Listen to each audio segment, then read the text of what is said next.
Hello and welcome to www.luxurytolast.com. Today we're talking watches, and today we're talking about a personal agony that I've been in. Yes, that's right, we're talking personal agony with watches. Now, what is the moral dilemma that I'm facing? Well, the problem is, I've always been a pseudo dealer. And what I mean by that is I've always bought watches and sold watches, and my dealing has allowed me to upgrade my pieces.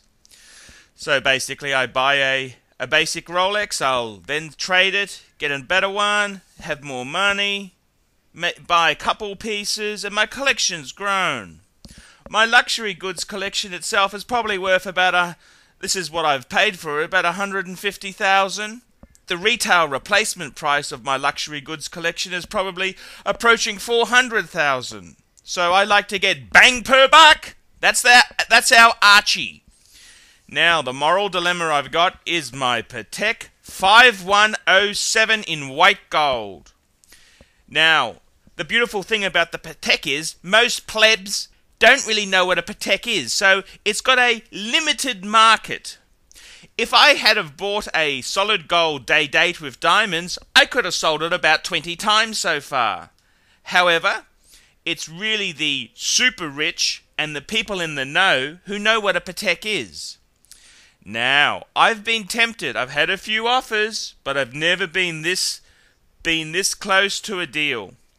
And let's discuss it so you can see the personal agony I've been in.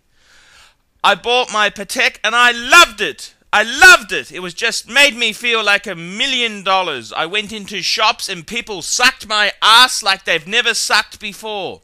It was just a fantastic piece.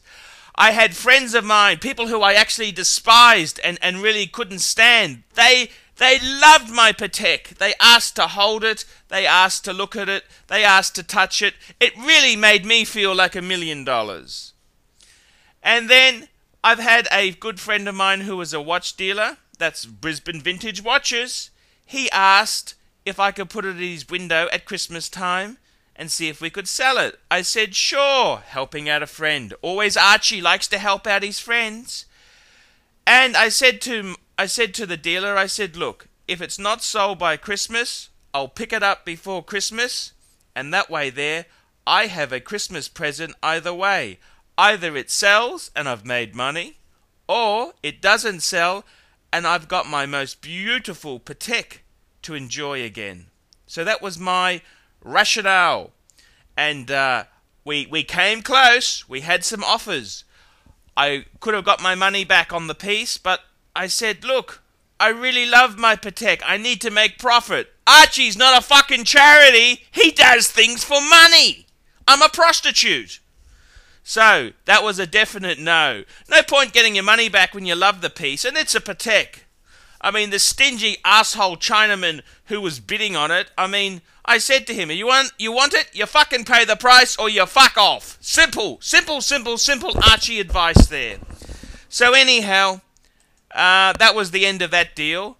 And Archie's enjoyed his watch, and most plebs in society wouldn't have a clue what a fucking Patek is, or an Audemars Piguet, or a Vacheron Constantin. They have no fucking idea. However, Archie ran into a long-time business associate, Jude. Now, Jude's worth $20 million. Jude drives a Ferrari. Jude was looking at a Bentley, and Archie bumped into him at the Euromark Luxury Car Centre. That's the agent for Bentley, Ferrari, Maserati, Alfa Romeo, and Audi. And I said hello to Jude, and he immediately saw my Patek 5107 on my wrist, and he wanted it. He starts lowballing, and I basically said to him, look, Jude, because Jude knows that I'm a watch dealer, and I said to Jude, look, the price, it owes me $13,500. If you want it, it's $14,500. Now that usually shuts most people up. They run away and they can't afford it. So it's a good answer, because I'm trying to be a watch dealer, because That's my modus operandi. I don't want to admit that I've fallen in love with a horological piece. You know, that's the ultimate sin for a dealer, is to fall in love with his own stock. So I've always said, no, you don't want to pay the high price, fuck off. But Jude's come back to me. He said, I'll give you 14,500. However, it's not a cash deal. I'll give you a deposit and I'll pay you $1,000 a week, and I'll give you other watches which are worth way, way, way more as collateral. So it's a no-lose situation for Archie.